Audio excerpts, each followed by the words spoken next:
Welcome back to In Her Mind, the podcast, and thank you for joining us for another conversation. We're here wrapping up a three-part miniseries, The Emails of an Angry Black Woman. In the past two episodes of this miniseries, we gave you some tips to help you navigate and avoid drama in the workplace by positioning yourself in a better place.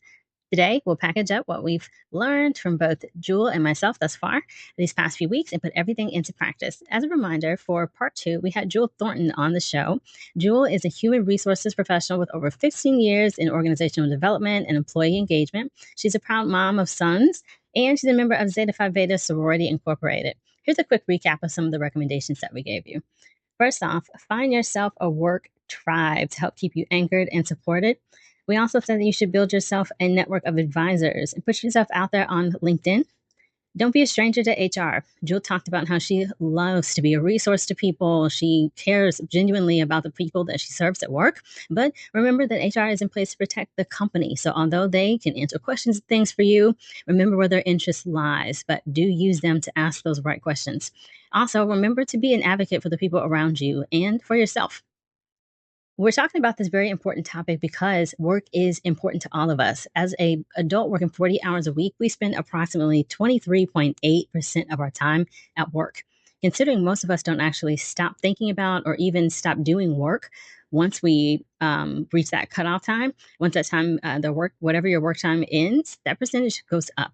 So the idea that we should simply detach all feelings from the workplace and all from the workplace itself or from that situation where we've invested ourselves in so much time, that can cause some conflict within us. It's not that easy to just say, I'm going to stop thinking about work since work is over.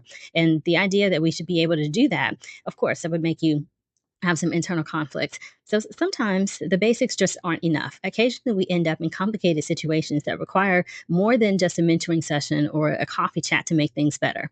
Being empowered, emboldened, educated, and yet feeling ignored by your employer, that's enough to make any Black woman, or well, to make anyone at all, well, angry. So, what do we do when things are going wrong at work and work is the problem? First and foremost, you have to remember that your greatest responsibility is to yourself. Yep, that's right. Your greatest responsibility is to yourself. That theory of you put your mask on first, kind of like when you're on the airplane, that applies to work as well.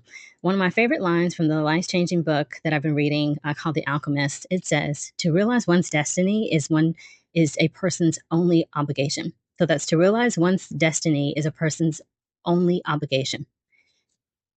And I guarantee you that while your job is something that's important, it's highly important. Your destiny does not require you to lose sleep, lose hair, weight, have anxiety, fall into depression, or cause any other health damaging side effects.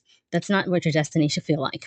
So, if this is a commonplace situation at your job, then it's time to shake things up and start creating some solutions.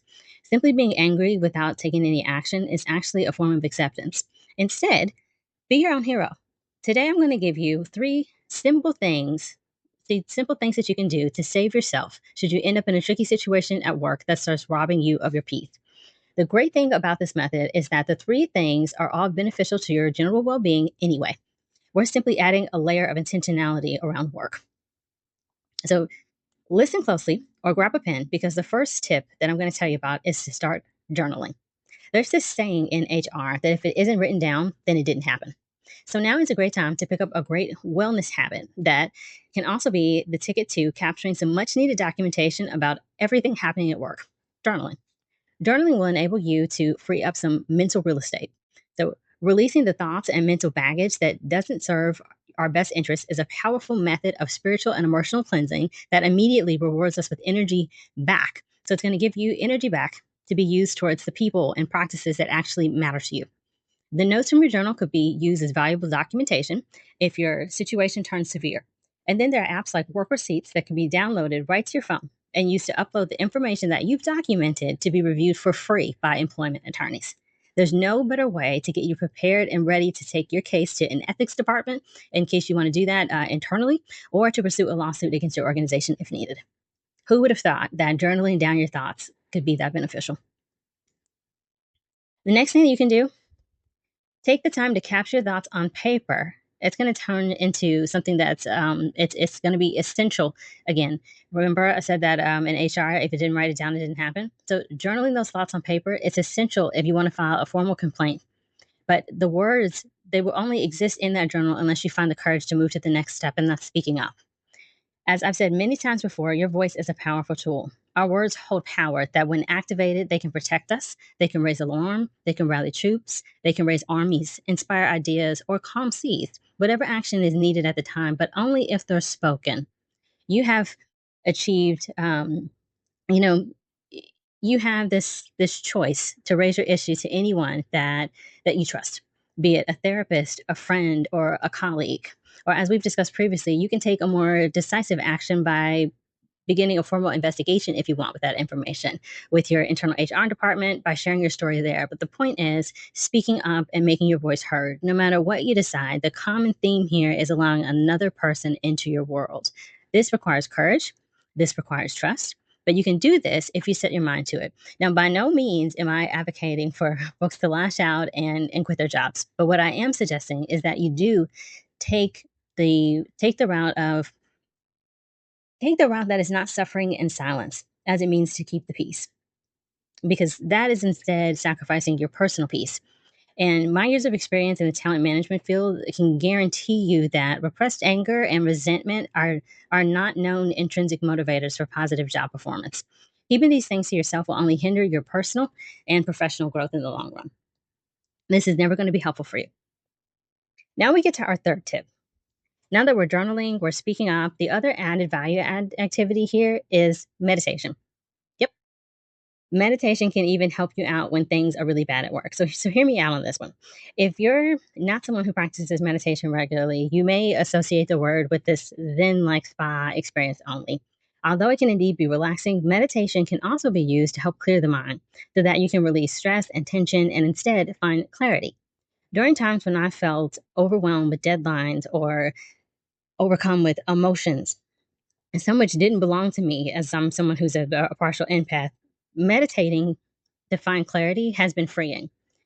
A way to call back my energy from places, people, situations, conversations, wherever it didn't belong, and refocus where my attention is needed so that the best version of me is present and showing up to meet my challenges. As we close our conversation, I'll state that there is no simple solution to handling issues at work because every situation is unique. The tips that I provided today, the things we've shared throughout the series, these are tools to help you manage. But ultimately, it is up to each of us to take the necessary steps to enact any kind of change within our lives. The month of May is Mental Health Awareness Month, the perfect time to start addressing some of the things in life that threaten your happiness, bring conflict to your peace, or rob you or threaten to rob you of your energy at home or work. No matter what you decide, remember to be gentle with yourself and others. You never know what someone else is surviving. And as always, be well. Have something to add to the conversation? Well, I'd love to know. So please feel free to share it with me. You can easily email me at theinhermindpodcast@gmail.com.